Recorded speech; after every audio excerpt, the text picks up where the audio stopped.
Yes. Good evening. I get to use my teacher voice. Thank you all for coming. We are going to expect these seats will probably be filled. I know they're probably out looking for parking spaces, and that's just life in Bethel. For those of you who don't know me, my name's Alice Hutchinson, and I'm the owner of Byrd's Books. We are one of the bookstores that made it through the pandemic, and we've been around 11 and a half years, so we're very proud of that.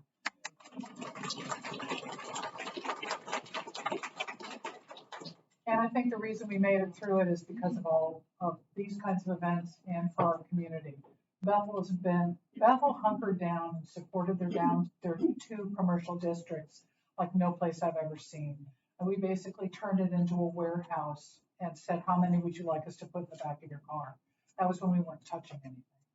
And so we operated like a service merchandise and just kind of, here's what it looks like, but for all of us have these stories. All of us have pandemic stories, and you've just heard mine. But now out the other side of it, the good news is that people are still really reading, that the independent bookstore world is very healthy. My second biggest demographic is 9 to 12-year-olds, so there is hope for the future. So just know that, because it's really important for you to realize that kids are reading. No matter what the news is, the news will always tell you the negative because it's more provocative, but they will not tell you the kids are reading. We just had a bookmark contest that we have every single May, and we have 5 different categories of age groups, and people do a bookmark design of their favorite book, and they turn it in, and we have the whole month of May for them to do this, and classroom teachers have their kids do it as fill-in lesson plans and so forth. We got the most amazing designs from these obscure books that they're actually really reading. And so that part was wonderful. We get them printed, we give them a gift certificate, we give them copies of their bookmark, and we give away hundreds of them all summer long. So the community is engaged in reading, the community is engaged. We love working with Bethel Library. Thank you, Tom, for being our partner in everything that we do here. It makes everything so easy, and it is a wonderful community opportunity. When they have summer reading, the 2 copies of a book that they run out of here, they come and buy it from me. It works, everybody's happy. So, but you know what I mean. They run our summer reading program for the littles that we don't. I mean, we just don't have space for the story hours and things like that. So Bethel Library has picked up the slack on that end of it. So we complement each other very well. And when it's too big, we're here. So again, thank you so much. Tonight, I want to talk about, just really quickly, just mention that we've had all 3 of the Bellamy Faraday House series events with Martha. And Lilac Girls was the one that we first had, was when it went to paperback. Because often what will happen with little bookstores is you don't get in on the big boy tour with the hardcover. They let you kind of do this paperback release, which is great. That's fine. We were okay with that. So we had an event here, and it was wonderful. And then 2 weeks later, we shut down for a pandemic. In the middle of the pandemic, out comes Lost Roses. So we had a virtual event and put all your books in the backs of your cars for you. And that was great. But that's also when we were toward the end and you were all still wearing masks, that Martha came down to our store. We picked a time when nobody was around, and she signed cases of books for you. So I just want you to know that it was the only place that she'd really ever been out of the house. And she came to us. So just know that it warms my heart too. And then we did Sunflower Sisters right as the pandemic lifted. And we did that here. So I feel like we've come full circle with that series of books. And so I'm very happy. Martha's in the middle of a national tour. And her publicist said to me, we could probably do it sometime late fall. And I wrote her and I said, can you just squeeze me in whenever? I don't care. She said, of course I'll come. And it just, again, it warms my heart. And that's what independent book selling is all about. You're not going to find that from Amazon, although we call them Voldemort in the store. You're not going to find that from Barnes & Noble. And I opened the Barnes & Noble in Danbury when it first opened. I was on the opening team that put the bookshelves together, sold books out of that store when they had lots of money and lots of employees. It was fun to work in corporate book selling because there weren't a lot of little independents around. And it was a good experience. But I don't need to carry the Berenstain Bears. You can get it at the library, and I'm a little tiny store, so I can curate into really interesting books like this one. And I love this book. For those of you who have read it, you'll agree with me because you're here. And for those of you who have not read it, you're in for a great treat. So the way we're going to work tonight, I'm going to introduce the author, and she will come up, and obviously we have a PowerPoint, which I'm really excited because it involves these great pictures that no one's ever seen. And then we'll have an opportunity for a question and answer period, brief. And then Martha would be very happy to sign your books. And so we have extras if you want to get some for a friend or for yourself or whatever. But that's kind of the rhythm of the evening. And then we'll let Tom go home. So thank you. The bio, most of you already know, but I'm going to read it anyway for those, just in case somebody doesn't know. Martha Hall Kelly is the New York Times best-selling author of Lilac Girls, Lost Roses, and Sunflower Sisters. With more than 2 million copies of her books sold and her books translated into 50 countries, she lives in Connecticut and New York City. Thank you for coming.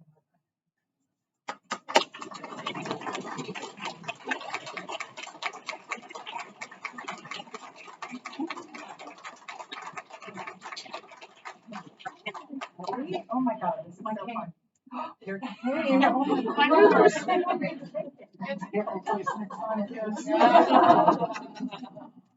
Oh my goodness, it's so nice to be back. I can't believe the last time I was here was during the pandemic. I feel like it was almost an unreal thing that happened, but I know everybody probably knows somebody that didn't make it through the pandemic. It was such a hard time, but I feel like we made it through, and that was really something to celebrate.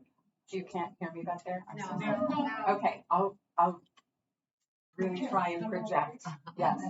But if in the back I start to drop down again, just do this to me, and that will be our signal. But anyway, it is so nice to be here and not have to wear masks, and I have come to really appreciate these events even more than I used to, because I know what it's like to not, as an author, it's very, solitary life, and it's so much fun to come out and see you all. So thank you for coming.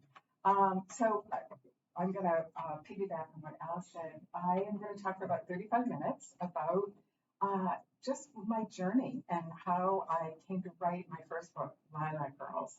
Who has read Lilac Girls? Oh my God. Who has not read Lilac Girls? Oh, that's okay. No shame. But that's exciting though. Is there someone else that has not? But she has it. You need to get together. Oh, but that it's good in a way that you haven't read it, because I'm going to give you a little backstory, and then it'll be even more meaningful when you read it. And then after I tell you a little bit about my journey to write Lilac Girls, then I'll tell you a little bit about Golden Doves. Who has read Golden Doves already? Oh, okay. So maybe about half. So I'll be careful with no spoilers. And I won't go too into detail on this, only because for the people that haven't read it, there's nothing worse than hearing about a book that you haven't read. Oh, and first we're going to do a quick picture. Do you mind holding your books up? Well, Tom is going to come up front, and I should have a book too, but I'm going to. And if you just hold your books up.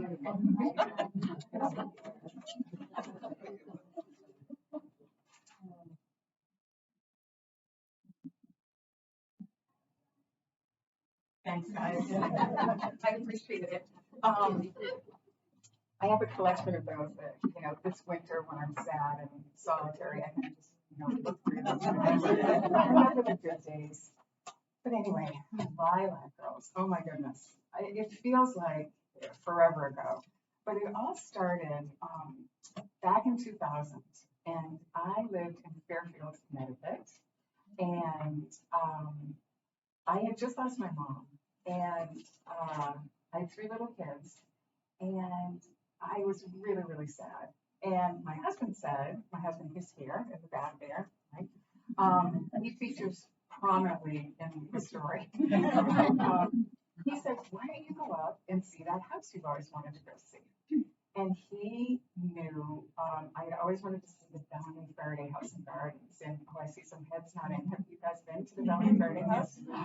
Wow. I should ask who has been to the Bellamy Faraday House.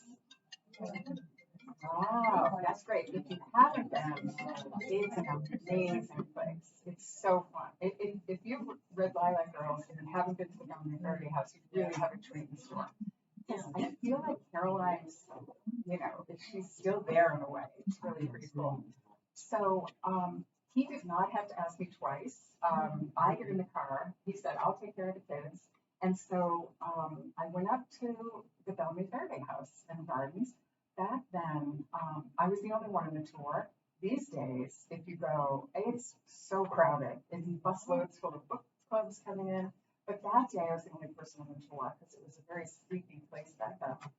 And I went to see the lilacs because Caroline, I had seen this article in Victorian Magazine, and it said Caroline's Incredible Lilacs.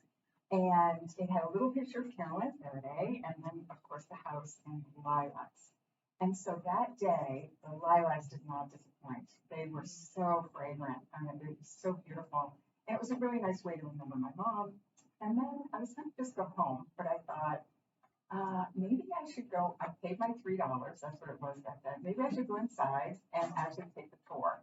So that's what I did, and I was the only person on the tour. And the docent, it was a regular tour. Now it's a little bit skewed to Lilac Girls, but back then it was about Reverend Bellamy and all of this stuff. And then on the second floor, just outside of Caroline's bedroom, is her desk, just as she's left it. And I mean, for me, that's always been the nexus of whenever I stand on that spot, I really feel her presence. And that day, I did. And I asked the docent, who are the women in that picture? And she said, oh, those are the rabbits. Those were 74 Polish Catholic women who were arrested in Lublin, Poland, and taken to Ravensbrück concentration camp during World War II. And they were experimented on by the Nazis. Their legs were opened, and they put gangrene cultures into their legs to test the efficacy of sulfa drugs. And she said Caroline knew Genevieve de Gaulle, General de Gaulle's niece, and Genevieve reached out to Caroline after the war and said, please help these women. They're back behind the Iron Curtain. The ones that survived, a lot of them didn't, as you can imagine. And Caroline said yes. And she went over there and got these women out from behind the Iron Curtain.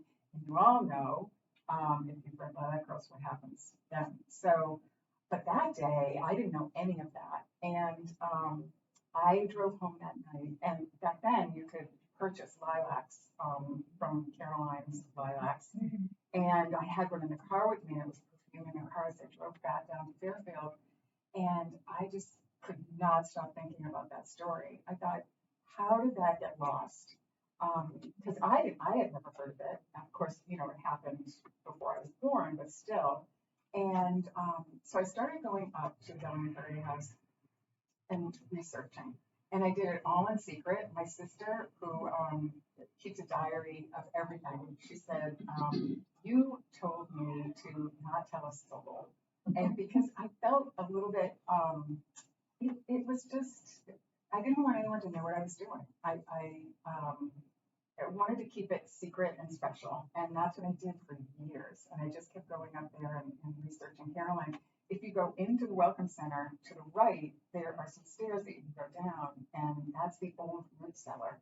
And that's where I spent a lot of my time, just going through all of her old books. And she has some beautiful rose books and gardening books, and just learning about her life. There are, now it's all archived, perfectly, but back then it was, just as she left it for anyone that wanted to come along and learn her story.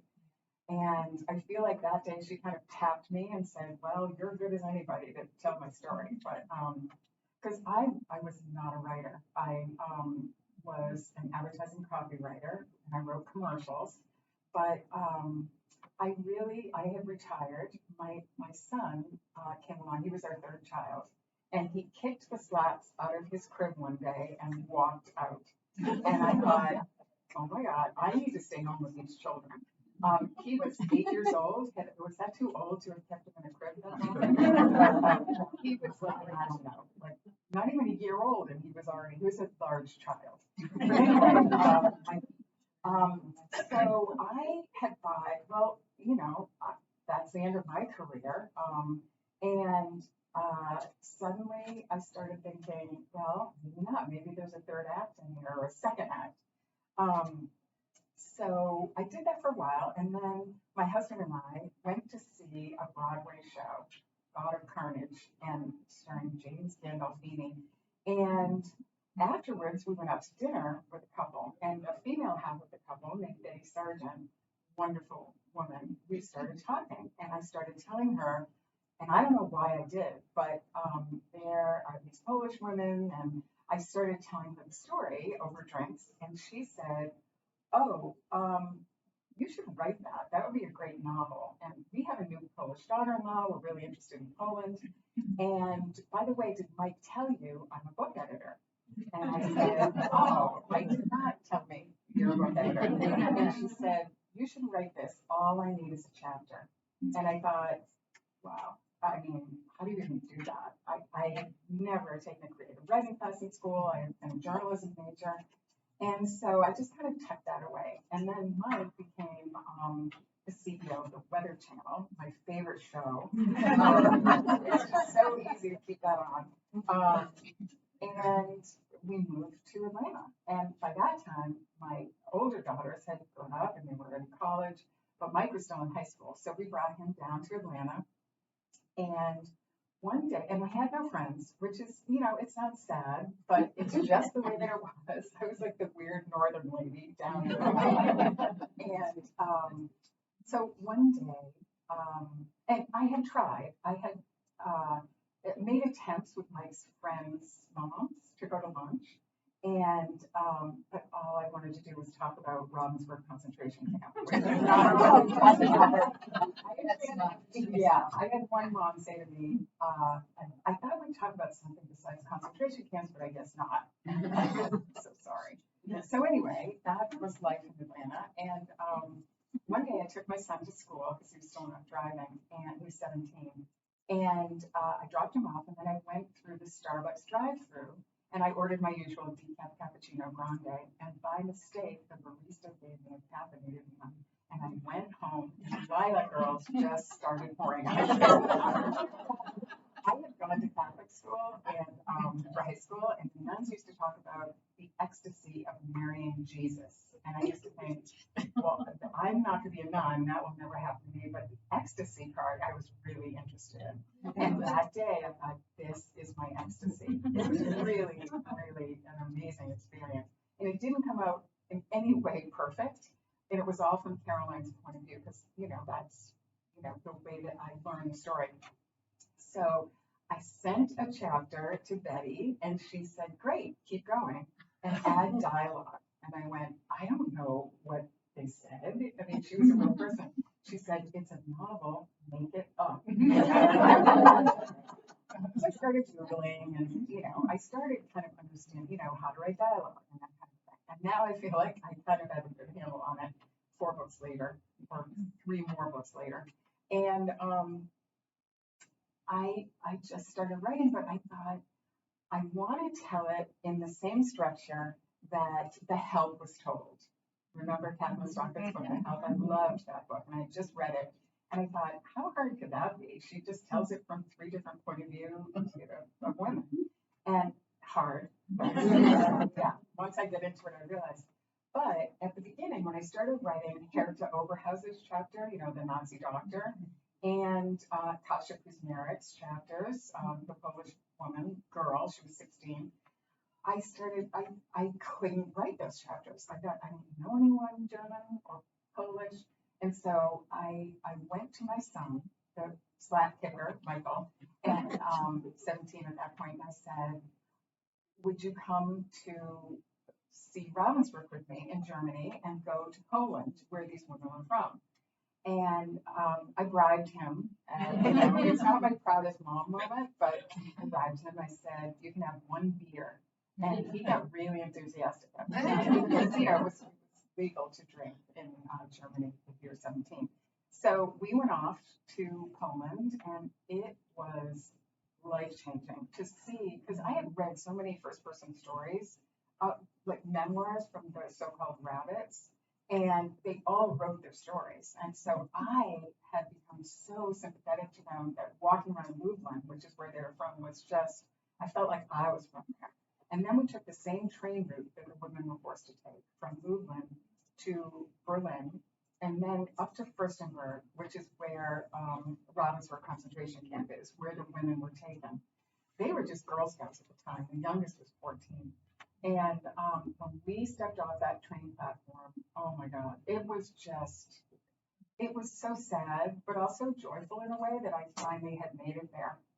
So seeing the camp was incredible. There is a lot that's still there. All the blocks are gone, but things like the crematoria, the punishment bunker, the tailor workshops where all the women were forced to do the slave labor are all still there. So that was an amazing, amazing trip. And I came home from that, and I could write those characters. On the way home in their hotels, I was already writing those characters. So I wrote, and one day, my husband came to me, and that was, you know, in a way it was good that I didn't have friends because that's all I did was write. And I was so obsessed with that story and getting it right because I really wanted these women to be proud of me. There were 5 rabbits left at that point still alive. And my husband came to me right before the holidays and said, you have to send this book out, because I had been working on it for a long time. And I thought, well, okay, I guess I should. And I had gone to the Las Vegas Writers Convention with a friend that I had made. Yes, it did happen. A woman named Stacy Fitzgerald, who was a documentary filmmaker, and we would have lunch, and she wanted to talk about concentration camps more than I did. Actually, I was like, we're perfect for each other. And so I had gone to the Writers Convention in Las Vegas, which was bizarre. You know, it was most of it was, ladies with oxygen catheters playing slot machines. Yeah, it was crazy. I'd never been there before. But I had gotten at that convention a big list of names of agents. And if you don't know about the publishing industry, which I didn't at the time, you have to have an agent in order to get a book published. That's the big name of the game. So that was a bizarre place, but at least I got that book. So when Mike came to me, I said, okay, I'm going to pick 5 people from this book and send them an email. And if they don't reply to me, I'll just self-publish or something. Because I figured I was writing it for my family, and who would care about this story? Me. So I sent all of those off, and then all the books say, do not query during the holidays, because all the publishing people, they go away during the holidays and there'll be no one there. And they are right. Now I realize, like my editor, I think they leave in October for their vacation. So, publishing is a tough business and they need a break. So here it is, right before Christmas. And I sent them out, and I got a phone call on my cell. And it was a woman that was an agent, and she was crying. And she said, I'm at the bedside of my husband. He just had open heart surgery, and I need to represent you. I love this book. And I was like, this is not how the blogs said that it was supposed to happen. I just blacked out. I was so excited, but I didn't know what to think. And so over the holidays, I used my husband's lawyer, and he was very busy and wouldn't be able to get to it. And in that time, 3 other agents came forward and offered to represent me. And one of them was named Alexandra Machinist. And she was around 40 years old. Now she's like the agent of the stars. But at the time, she said, I will represent you, but my grandparents were Holocaust survivors. And I, since I was 14 years old, have read every Nazi memoir trying to figure out why. Why did they do this to the Jews? Your girls in your book are Catholic, they're not Jewish, but still, it happened to them too. Why? Show me through the Herta character why that happened. And she felt that Herta, the way that I had written her, was too cliche. And I had never written a book before, so I thought, I'm going to stick with her because I think she knows what she's talking about. But she said, go away for a year. And I had no contract or anything. And she said, come back after a year, after you've rewritten the Herta character, and then I'll read it and you'll see. And I thought, okay, well, that's fair. The other people were ready to publish it as is. And thank God I went with her because I feel like the book really went to another level once I did that. So I came back after a year with the new and improved version, and she read it, and she said, okay, we're going to go out wide with it. And I was like, what does that mean? I have no idea. And it means like to a lot of publishing houses. And so I was really lucky. It went to auction, and it was a crazy ride. And I chose Random House and a wonderful author that she was the first one that I talked to, because at one point they had gone as high as they would go, and I had to talk to the 3 top contenders to decide who I wanted. It was a heady experience. And so I finally had, and I just kept saying to my agent, I just want someone nice, because, editors can be a little, kind of prickly sometimes, but I got my nice editor. It takes a year though to publish a book. So I had to just wait a year for this to happen.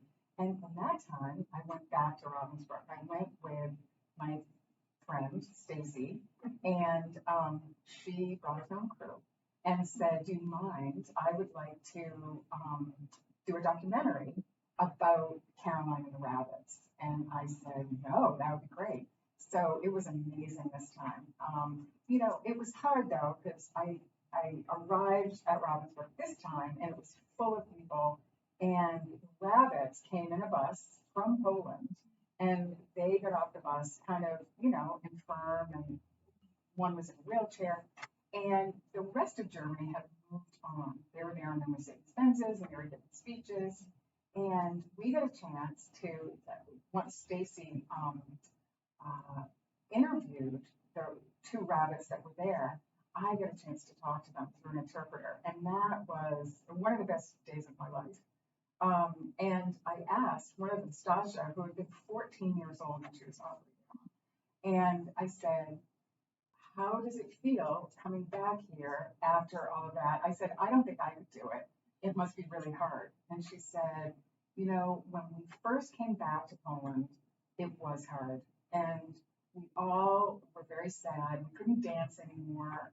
And we looked around and we said, they tried to kill us. And we survived. And we now are killing ourselves with the hate. We have to let go of that. And she said, once they let go of it and they went out into the world and they spread the story of what happened to them, it changed their lives. So I was really lucky. I still had time when I got home to change, to add that into the book. So a few weeks later, after that, a book came at our door in Atlanta once I got home, and my husband and I opened it and looked at it, and like it was a live bomb or something. Like what?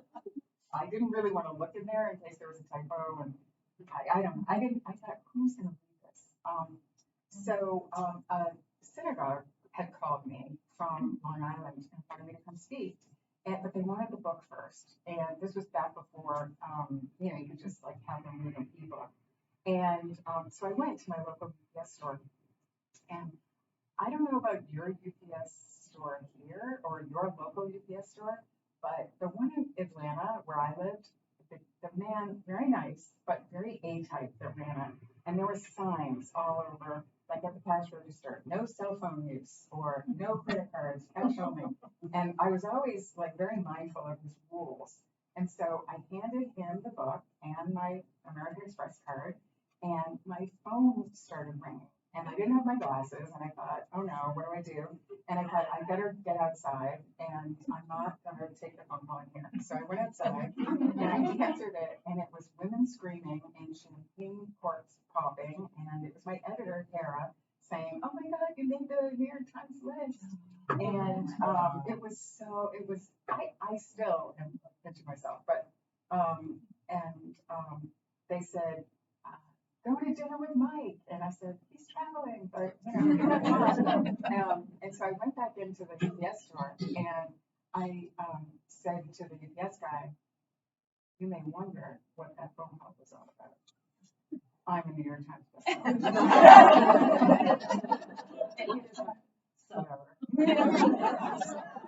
Not a big reader, I don't think. So anyway, that was really, really fun. And then it came out in paperback, and that's when it really took off. And it was, just word of mouth, honestly. That book just, I feel like Caroline, maybe my mother, somebody was really helping. But on that book tour, I did a Jewish book tour, and it was really fun. I'm not Jewish, but they let me. I was one of 2 out of 500 people trying out for the Jewish book tour that year that was not Jewish. And the other woman, she wrote a book about Houdini. Her name was Kelly too. But anyway, it's a funny thing, the Jewish book tour, because once you try out, they hand you an envelope that has a letter in it, and it has all the places that has asked you to come. It's kind of like middle school when you get picked for a team or something. And I was so excited that I had like 5 places to go. So one of them was in Davie, Florida. And they had asked a Holocaust survivor named Irene Zisblatt to introduce me. And she was lovely. And we became, have you ever met someone that right away you go, I love this person and I want to know them forever? And it's such as I get older, I really value those moments. And that's what happened with her. And I admired a pin that she was wearing. And it was a little silver pin, and it looked like Hebrew letters. And she took it off and pinned it on me. And I know, I love her. And she said, it means never forget. And I thought, oh my God, I'm having a moment. I someday want to, I felt like I did that with Lilac Girls in a way, reminding people about what happened to these women. But I think she was talking about the Holocaust. And so I kept that tucked away, and I really love my pin. And she spoke that day, and I was just moved to tears listening to her. She wrote a book called The Fifth Diamond. And it's a wonderful nonfiction book and a great companion to this book, actually. And she had come to Auschwitz with her mother from Hungary and her little brother and her little sister. On the train platform, she was holding her little sister's hand, and her mother was holding her little brother's hand. And Joseph Mengele came to them on the train platform, came to the mother and said, you come with me. He wanted her for her blue eyes, because we all know now what he was doing, medical experiments on eye color. And she said, no, I'm not leaving my children. And he said, fine, I'm taking Irene. And he took his baton and he hit their hands, separated her from her little sister, and took her. And her mother said, don't worry, I'll find you. She went to the block where all the other children were and people were that he was experimenting on, and she went to the door of the block that night. And she was looking out, and the block over said, what are you doing? Get back inside. And she said, my mother said that she's coming.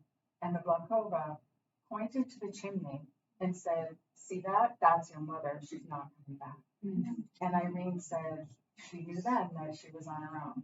And her mother had given her 5 diamonds on the platform to swallow and keep while she was there. And she retrieved them the whole time she was at the camp. And today she wears them. There are 4 of them, and she wears them in a necklace. And she is the 5th diamond, and that's the name of her book. It's a wonderful, wonderful book. So that once I'm covered with chills just talking about it. But that night, we sat in the car, because she and her daughter gave me a ride home to my Days Inn hotel, and we stayed in the parking lot. I was in the back seat while she told me the whole story. And I don't think she tells everyone the whole story. I don't think she even told Steven Spielberg the whole story when she was included in his documentary. And it really, really was life changing. And I thought, the next book I write, because I had already written a contract for, or signed a contract for 2 more books after the Lilac Girls, which went back in time, where it was Caroline's family. And I thought, if I ever I'm lucky enough to write another book, that's what I want to write about. Why and how did people like Mengele escape Germany after doing such heinous things? And I knew that a lot had gone to South America, but that's really all I knew. So that sent me on a journey writing The Golden Doves. And here's Irene up in the left-hand corner. Isn't she adorable? Mm-hmm. Oh, and that she has her book too. I hope you can still hear me even though I'm turning around, but that's her book, The Fifth Diamond, that she's holding. So where I started with all of this was the rat line, they call it, which is how the Nazis got out of Germany and to places like South America and other friendly nations. And the minute COVID was over, and so I wrote the book during COVID, The Golden Doves, and the minute it was COVID restrictions were lifted, my husband and I went, this time my husband, not my son Mikey, went to Italy, and we wanted to trace the rat line ourselves. So we started in northern Italy at the border, and we made our way down through Italy and stopping at monasteries along the way, because what I had discovered in my research was that the Catholic Church had aided and abetted Nazi fugitives and kept them in safe houses along the way until they reached Rome, and where Bishop Udall, who was very close with the Pope, Bishop Udall arranged for them to have passage to South America. So my husband and I went to all sorts of different monasteries along the way, and we made our way down to Rome. And we saw some of the monasteries where they dressed the fugitive Nazis as monks in order to hide them. And so we finally made our way on the same rail line that the fugitives took all the way down to Rome. And I was dying to see the church of Bishop Udall. And this is him here. They called him the Brown Bishop. He was an Austrian, from Austria. So he had a real affinity for the German men who were fighting against us during war. And this is Bolzano, where we stay, or Milano, where we stay. And you can tell it's in the Alps, it's beautiful, the Dolomites. But I was very curious about his church. And it's called Dell'Anima, and it's right in the middle of Rome, and it's the German church. If you're German and live in Italy and you're Catholic, that's your church. And I knew that he had hidden Nazis there. And it's all in the CIA documents that were just recently declassified. If you want to go on CIA.gov, it's all in there. It's very interesting. But if you look on the very far right, that is in the Vatican German cemetery. And I was very interested in maybe getting to that too. But anyway, we started with his church, and my husband and I walked in, and it's a beautiful thing. It's a cathedral. And I noticed that there was a vestry to the side, and it looked like maybe that was where some of, if I had fugitive Nazis, that's where I would have kept them. And there was a velvet rope across the front of it.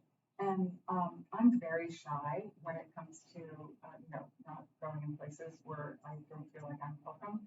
But my husband, when he sees a velvet rope, he reads it as "come on in." So he was like, "Come on, let's, we'll just go around the rope." And I said, but we did, and we went in the back, and it was this beautiful courtyard, and there were bedrooms back there. And I thought, oh my God, this is where he kept everybody.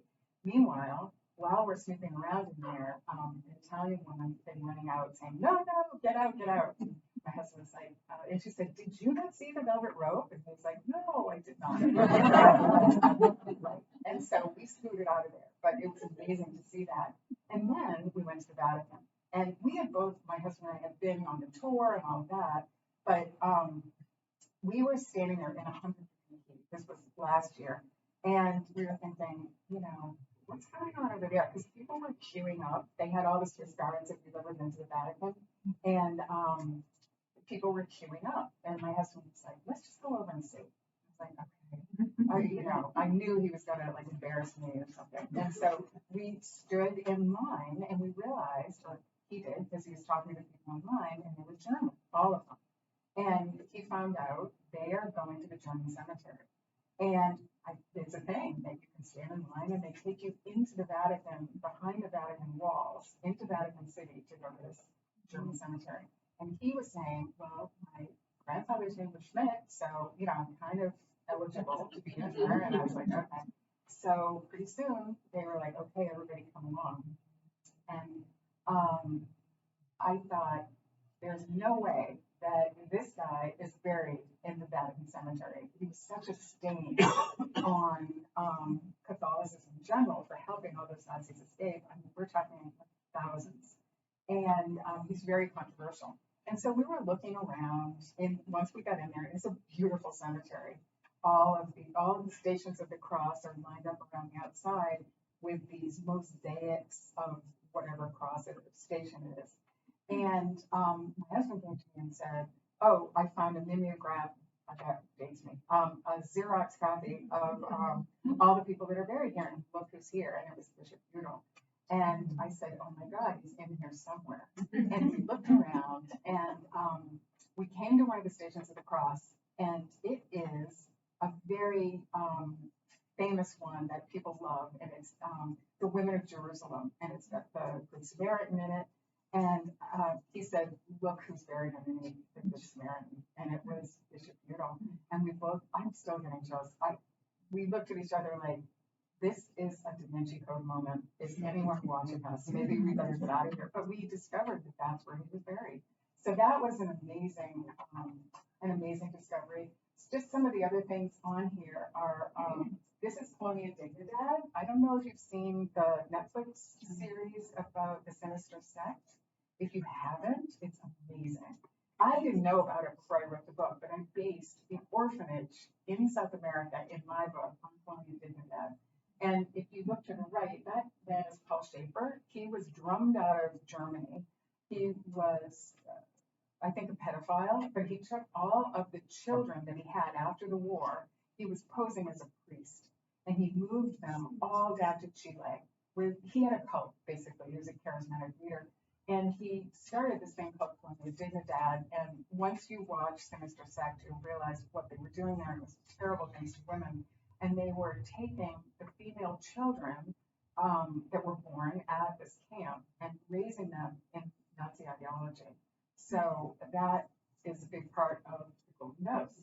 The other thing, I usually have my laser pointer, so I'm just going to have to point. But if you look at the Italian movie poster, I put that there because a lot of the men that escaped on the route line got jobs in the movie industry in Italy. And there are some movies today that you can still watch, and some of those extras, and some had speaking roles, and that's how they made their money in order to have passage to South America.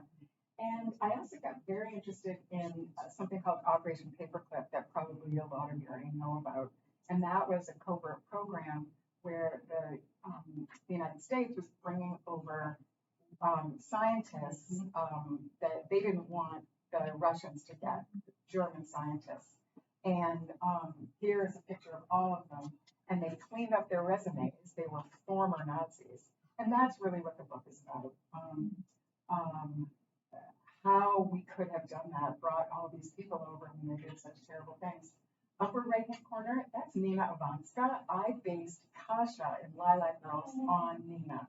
And she's the real rabbit. And she had come to see Carolyn Faraday in the 1950s by herself, not with all the other women when they came on their trip. And she was getting medical treatment at Beth Israel Hospital. and on her legs. And one of the doctors there came to her and said, "Oh, this guy, Walter Schreiber on the far right, he's in a medical journal, and turns out he was the Surgeon General of the Third Reich, and he's here in an army program through Operation Paperclip, and he is, I think maybe he was connected to your medical experiments." And she said, "Yes, I recognize him because he was Dr. Gebhardt's superior, and he would come and check on their legs, and Dr. Gebhardt would take off their paper bandages and show what he had done very proudly." And she said, "Why is he here? He should be in prison or maybe executed." And they said, "We are going to make sure that the world knows that he is here." So they called the Boston Globe, a group of Jewish doctors out at Walter Schreiber, and then they told the FBI, and it became like a really bad international incident for the army. I can't tell you what happens because that is part. If you've read Golden Dose, what I'm talking about. Yeah. And then I have that is Julie Deppy in the middle from Europa. If you haven't seen that movie, it's amazing. She's in EM uniform, I just wanted to show her because she was the inspiration for my character Arlette in Golden Dose. And Arlette is a French woman who grows up in Alsace. So she is French technically, but she also has joined the German Union. She has a baby by a Wehrmacht officer, and she has a baby in a Lebensborn camp. And she escapes the camp and goes to Paris with her baby. And she meets up with a girl from the United States who is stranded in Paris. And the two of them become known as the Golden Doves. And the Golden Doves outwit the Gestapo at every time. They become radio operators.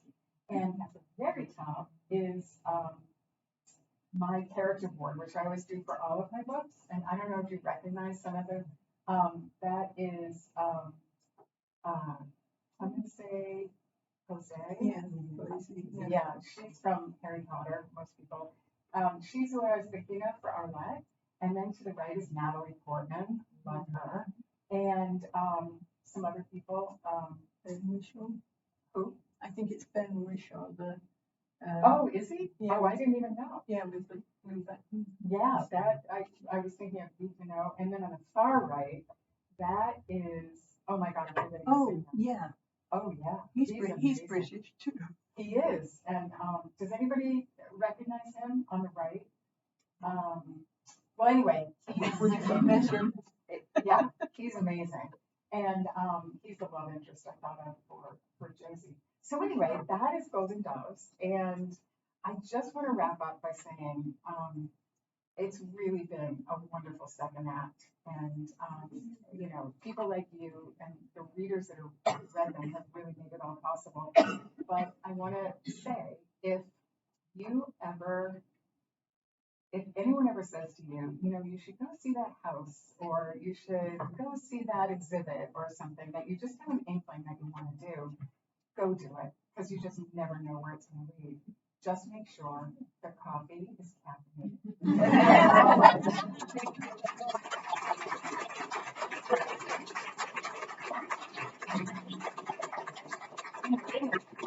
I think we have time for a few questions. If anybody has anything they want to know.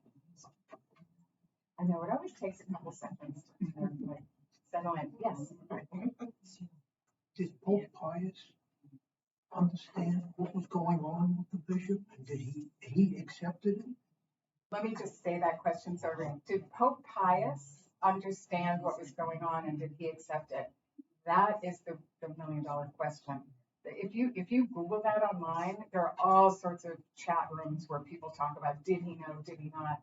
He had to have known a certain amount because Bishop Udall wrote a book about it. Yeah, about his love for Hitler. So, I mean, if he didn't know, he should have. I have to say, I think he, just in my own opinion, and I'm Catholic, I think he knew at some level and just didn't want to really know, because we were using Vatican cars to transport these guys around. I mean, yeah, I wish I knew a definitive answer, but my answer is I think that's, to some degree, you definitely know. Yeah, I know, it's really troubling. Yes. Do you have a list of ideas for future books, or do you finish one, bless it, send it off, and then start to? That's a great question. The question is, do I have a list of future things that I want to write about? Oh, if only. Yeah, it would be nice. In my head, I do.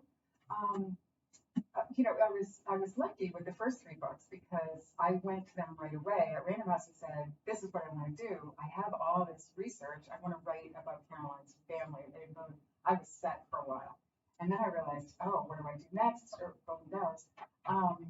But, I've learned to really pay attention to what I'm interested in and what is exciting me, because that's what sustains me all the way through a book. And when I was, gosh, I guess it's 2 years ago now, out in Sonoma, my daughter, my second daughter, is an actor and lives in LA. And I was out visiting her, and my husband and I took her husband and Mary to, on like a wine tour.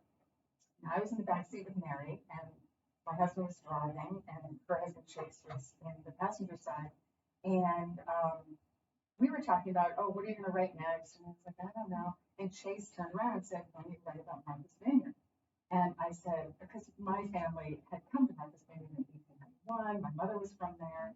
And she had always told stories about World War II and how sad it was that the boys never came back once they were there training on the cliffs there. They were coming off the cliffs. And now they were training for Normandy, but the whole island loved those boys. They were from all over Texas and California, and when they went off and half of them didn't come back, it was really, really sad for them.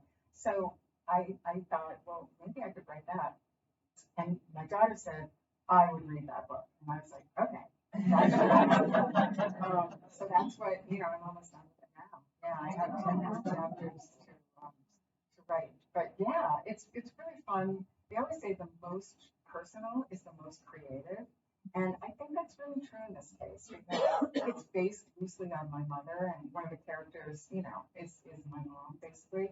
But it's been a unique experience writing that. Yeah, I mean, I've written about Caroline's family, and now I'm writing about mine. So yeah, it's really fun. I think especially on the East Coast, people are already like very excited about the Martha's Vineyard book.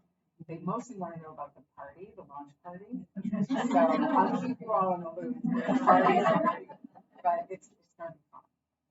Thank you for that. Yes. Yeah, so I see that you had some basic facts to go on for this book, but how do you pull it together to make it into a story with a beginning, a middle, and a satisfactory end? Wow. Did everybody hear that? That's just an easy question for me. Wow. No one's ever asked me that before, but it's a really good question. And that's really the crux of it all. And it was hard with Lilac Girls because I didn't know you were supposed to have an outline or that was an option. And I kept writing things and throwing them out, realizing, oh, that doesn't work, especially with historical fiction. But once I learned the whole idea of an outline, I started doing, mine are about as big as that panel on like newsprint that you roll out, because each character has their own art and they have to, you have to grade it together. Yes. And that's how I did it. Yeah. And this one's been a little bit different because it's just 2 characters and it's a little bit easier to grade. But yeah, this one I'm doing a little bit more as I write. And it feels good. Yeah. I just love it. I read the first chapter while we were waiting. And I'm like, I wonder how long it is before I can get off the ledge. That's really, that's the biggest compliment for a writer. It's great. Thank you. Thank you. I really try to have that invisible thread run through the whole thing that pulls you along. Because that's what I like in the book. I really try to write what I want to read. So, thank you. Yes. I was just wondering, compared from like your first book to now, like your writing schedule, your writing routine, is it like, all right, it's the morning, I'm working now between 9 and 12, breaking for lunch, and then doing another 4 hours, or is it like, inspiration struck me on Tuesday, and then it doesn't strike me again until Saturday, and that's when I'm writing again? How does that? Have you been in my house? I only go to Instagram, so maybe. Bless your heart, it's so nice. I love Instagram so much. The answer to that question, you know, when I first started writing Lilac Girls, I had a different life. I did not have a dog. And once I got published, I started feeling, you know, kind of like, I don't know, like I had more power. And I said, I want a dog. And my husband said, you know, it's going to be hard having a dog and all the reasons. You're going to be on book tours. And I was like, I want a dog. And he was kind of right. I mean, I'm glad we have Ollie now. We love him with the trials. But it's changed my writing routine because he goes to doggy daycare or, you know, he has his needs. And so I used to get right. I think it was, who said you should get to the writing desk before you brush your teeth? And I kind of, you know, I did brush my teeth, but I went, you know, I went early. And now it's a little bit later. But yeah, I think it's all about just being really present and grateful and just letting it come. And, you know, some days it is a little bit harder. And those are the days I go on eBay. And I just buy stuff. I'm kidding. You know, honestly, one day I went out and found these like World War II field glasses that I really needed to see. How far can you see from my house to somewhere? So that's what I do when, you know, I feel like I'm not going to be able to write anymore today. You know, it's tiring. Are you a writer? Oh, not yet. But hopefully you know from my story that it's, you know, anyone can do it, literally. Yeah. Yes. So are the women in the Golden Doves based on actual women? And not, you know, per se, but in other words, there was a team of women resistance fighters who ended up in Regensburg, that sort of line. I read A Woman of No Importance about Virginia Hall. Have you read it? Yeah. Oh, it was so good. I wish I was related to her, but I don't think I am. But and she had just one leg. She's such an inspiration. If you haven't read that book, it is so good. It reads like fiction. And the whole time I was like, oh my God, she is going to get caught. Because she was a radio operator. And the Germans, you know, so good with technology. And they had these vans that they would just drive around. And there was a guy in the back that was like zooming in on where the radio operators were. And they caught them and they killed them right away. And so they had no radio operators. That's where they had to turn to young women. So that's why I thought, oh, wouldn't it be fun to have two young women that did what Virginia Hall did? That's how they became the Golden Doves. Yes. I'm sorry, what was the name of that book? Oh, A Woman of No Importance. And it's about Virginia Hall. I can't remember who wrote it, but it's easily Googleable. Yes. Do you have a favorite author or authors that you admire? Oh my goodness. Do I have a favorite author? Oh, and do you feel like you're in competition with Kate Quinn? Oh, God. Now, why would that Let's be? get real personal. We'll get into the real truth here. What was the first question now? Do you have a favorite author? Oh, Or yes, authors you yes. admire? You know, I've always been a Jane Austen person. I just love Jane Austen. I keep rereading because I know that those won't disappoint me. Who else have I been loving lately? I read a lot for Random House in order to blur books. I just read Kristen Harmel's book about the Paris jogger. She is just the most lovely person, and I've been on book tours with her, so I was lucky that they used my little blurb on her cover, and she's just adorable, and I really like that book. But you know, it's hard to read historical fiction for me because I can't just turn it off, and because I'm always going, oh, that's interesting how they did that. So I really like something lighter when I read like David Sedaris or something funny. Yeah. And I have to read so much nonfiction. Like right now I'm reading a book, Operation Drumbeat, about the U-boats that were around Martha's Vineyard during World War II. So, you know, sadly, that's what I usually end up reading. And Kate Quinn, do I feel like I'm in competition with her? I've been on book tour with her too, and she's lovely. And did you know she was a singer, an opera singer? Yeah, she was trained as a classical opera singer. I still haven't gotten her to actually sing in my presence, but yeah, she's fantastic. I'll tell you, you know, if you want your book signed, I'll tell you the real scoop on that one. Yes. Without giving the book away. On page 412. No, did I make a mistake? When Scarlett is supposed to get married, Father Perret is supposed to officiate, but for some reason he couldn't, and you picked Bishop Caggiano. Uh-huh. Why would you come up with that name? He was a real guy. Yes, he is. Where is he?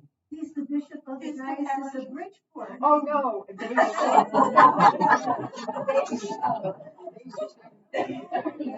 This is a different Caggiano.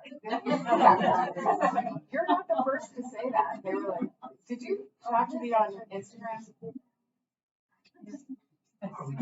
I didn't realize that until someone pointed that out, but this was the bishop that was, you know, older. Hopefully not relative or something. It's funny that you know the exact page. I have a question. You mentioned the U-boats around Martha's Vineyard. Yeah. Did you come across anything in your research about an actual bomb or a cannonball or whatever being fired at Nauset Beach on Cape Cod? No. Yeah, that did happen, yes. I just didn't know if anyone. People don't realize there was a lot going on. I never So many knew that boats there was down. ever any attack on this land. I have to look that up. That's really Yeah. interesting. There was a lot going on up there, and you know, they kept it all secret because they didn't Yeah. want to freak people out. I forget the title of the book, but I grabbed it when I was up there last summer because my daughter said, "Did you ever know this?" Oh, she's a librarian. I said, "No, I didn't know that." So I went and I found the book and I gave it to her. She came to visit, so she has it. But it was And it was during World War II? Yeah. Okay. Thank you. I'm going to have to, that may I end think it up was being yours. in the town of Orleans. Orleans. I think it was Orleans. It's so interesting, isn't it? That It's was- all lost to, like, nobody Yeah, knows about like it. who knows? But there should be a plaque there or something. Fascinating. Yeah. Thank you for pointing that out. Anybody else? Yes. After I read the Lilac Girls, I read a comment updating the book covers. You don't have any input to the book covers and what they decide to put on the book covers. And I wondered, do you feel in the process, is there a point where you sort of like lose, you're not involved in the process when you write the book, or is that, I'm just wondering if it feels like that to you? Yeah, that's a great The question. business side of it, I guess. You know, with Lilac Girls, I was not, I didn't have any input, but they came to me with that cover and I loved it right away. Yeah. I just thought, yes, yes, yes. Although they had changed the title, I had wanted to name it The Rabbits of Ravensbrück. Oh. What, is that bad? Yeah. Oh, good, bad, yeah. But I didn't know anything about publishing, and I had talked to my editor and said, I'm down in Atlanta and I can't grow lilacs because I need a harsh winter. And she went, oh, Lilac Girls, the girls went through a harsh winter too. Let's call it Lilac Girls. And I was like, Lilac Girls, that's so dumb. I learned to trust them. But then in subsequent books, like Lost Roses, the next one, they came to me and said, you know, what do you think? I found a picture that's on Lost Roses, which is funny. And now I have input, so it's really nice. I mean, if we disagreed, they would definitely win, but they make me feel like I'm really a part of it. Yeah, it's nice. I think that's kind of rare in the publishing world. Okay, one last one. If anybody, yes. I felt like at the end of Golden Ducks, there was a little open-endedness there. Will we hear from those characters again? You know,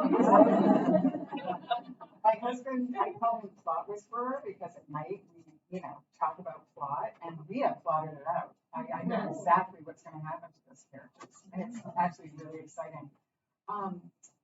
It depends on if Random House wants to do it, and the paperback comes out next year, and I think if it's, to their liking in terms of sales, they would definitely let me do it. So as soon as I finish the Martha's Vineyard book, which should be, next month, I'm going to start writing a sequel. So, thank you so much, and thank you, everybody.